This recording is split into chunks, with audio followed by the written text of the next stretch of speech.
illallah. Assalamualaikum warahmatullahi wabarakatuh. Kali ini kita akan membahas tentang kaum munafik yang menuduh Sayyidah Aisyah.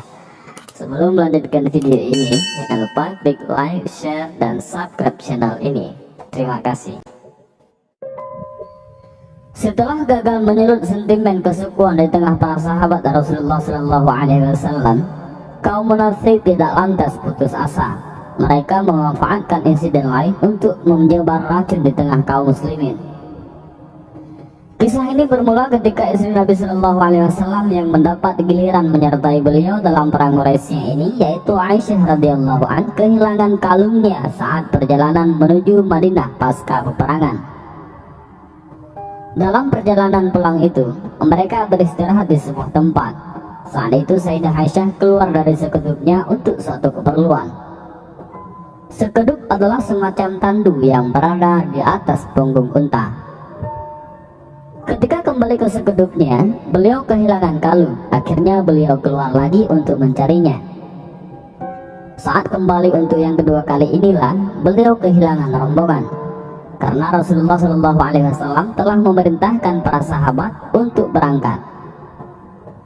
Para sahabat yang menaikkan sekedup itu ke punggung unta tidak menyadari bahwa Aisyah tidak ada di dalamnya, karena beliau saat itu masih ringan badannya. Beliau tentu sangat gelisah karena ditinggal rombongan, namun beliau tidak kehilangan akal. Beliau tetap menunggu di tempat semula dengan harapan rombongan Rasulullah SAW segera menyadari ketiadaannya dan kembali mencarinya di tempat mereka istirahat. Akan tetapi yang ditunggu tidak kunjung datang, sampai akhirnya salah satu sahabat yang bernama Safwan lewat di tempat itu dan mengenali Sayyidah Aisyah, karena Safwan pernah melihat beliau saat sebelum hijab diwajibkan. Safwan kemudian membantu beliau. Safwan menidurkan untanya agar Aisyah bisa naik unta, sementara Safwan menuntunnya sampai ke Madinah. Sejak bertemu dan selama perjalanan, Safwan tidak pernah mengucapkan kalimat apapun kepada Aisyah selain ucapan Inna lillahi wa inna ilaihi raji'un, karena kaget saat mengetahui Aisyah tertinggal. Namun peristiwa ini dimanfaatkan oleh kaum munafik. Mereka membubuhi kisah ini dengan berbagai cerita bohong. Di antara yang sangat berantusias menyebarkan cerita bohong dan keji itu adalah Abdullah bin Ubay bin Salul. Cerita bohong itu menyebar dengan cepat dari mulut ke mulut sehingga ada beberapa sahabat yang terfitnah dan tanpa disadari ikut andil dalam menyebarkan berita ini. Mereka adalah Misah bin Usasah, yaitu sepupu Abu Bakar As-Siddiq radhiyallahu an, Hasan bin Sabit, dan Hamnah bintu Yahsi. Rasulullah SAW sedih dengan berita yang tersebar, bukan karena meragukan kesetiaan istri beliau. Beliau percaya bahwa Aisyah dan Safwan tidak seperti yang digunjingkan orang-orang. Berita yang sangat menyakiti hati Rasulullah SAW ini memantik kemarahan para sahabat dan hampir saja menyulut pertikaian di antara kaum muslimin. Sebagai respon dari berita buruk ini, Sa'ad bin Mu'adz radhiyallahu an menyatakan kesiapannya untuk membunuh kaum Aus yang terlibat dalam penyebaran berita dusta ini. Sementara Sa'ad bin Ubadah tidak setuju dengan sikap Sa'ad bin Mu'adz ini, karena di antara yang tertuduh terlibat dalam penyebaran berita ini berasal dari kaum Sa'ad bin Ubadah. Hampir saja kekacauan yang diinginkan kaum munafik menjadi nyata. Namun dengan petunjuk dari Allah, Rasulullah SAW tampil menyelesaikan permasalahan ini dan berhasil meredam api kemarahan, sehingga kaum munafik harus menelan pil pahit kegagalan untuk kesekian kalinya. Awalnya Sayyidah Aisyah tidak tahu kalau banyak orang yang sedang mengunjingnya.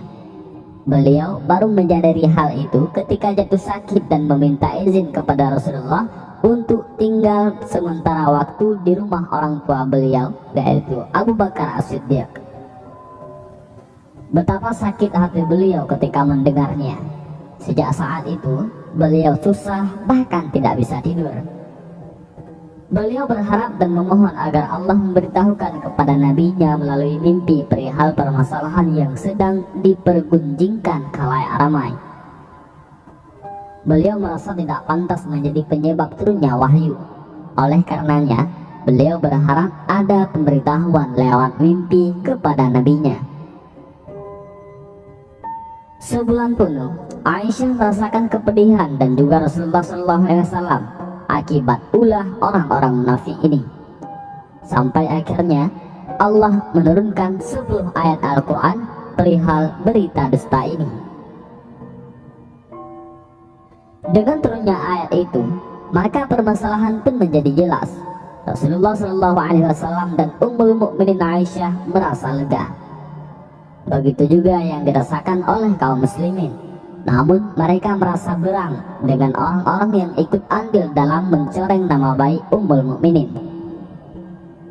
Abu Bakar As-Siddiq tersulut emosinya ketika tahu bahwa Mistah bin Usasah, sepupu beliau yang selama ini dibantu ekonominya, terlibat dalam menyebarkan berita yang telah melukai hati Rasulullah SAW dan seluruh kaum muslimin ini. Bahkan sampai beliau bersumpah untuk tidak akan membantunya lagi. Namun Allah Ta'ala menurunkan ayat, dan janganlah orang-orang yang mempunyai kelebihan dan kelapangan di antara kamu bersumpah bahwa mereka tidak akan memberi bantuan kepada kaum kerabatnya, orang-orang miskin dan orang-orang yang berhijrah di jalan Allah, dan hendaklah mereka memaafkan dan berlapang dada. Apakah kamu tidak ingin Allah mengampunimu? Dan Allah adalah Maha Pengampun lagi Maha Penyayang.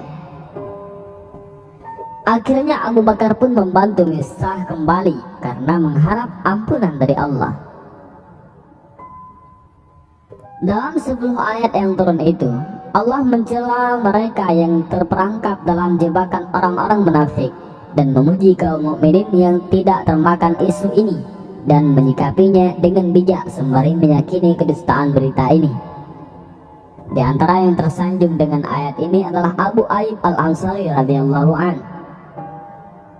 Imam Bukhari rahimahullah meriwayatkan sebuah hadis yang memberitakan bahwa salah satu sahabat Rasulullah dari kaum Ansar saat mendengar berita ini, beliau mengatakan, "Kita sama sekali tidak pantas untuk mengucapkan ini. Maha suci Engkau ya Tuhan kami. Ini adalah dusta yang besar."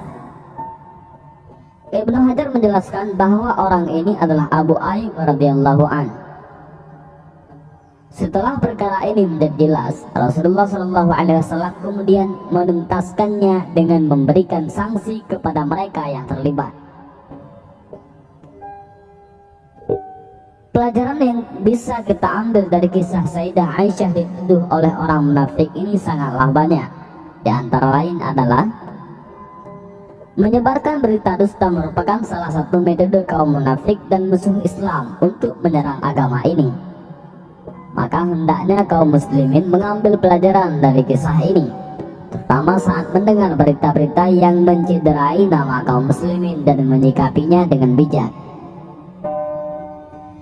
Peristiwa ini menunjukkan kenabian beliau yang menerima wahyu dari Allah. Seandainya Al-Quran itu buatan Rasulullah sebagaimana tuduhan orang-orang kafir, tentu Rasulullah SAW tidak akan membiarkan berita ini berlarut-larut.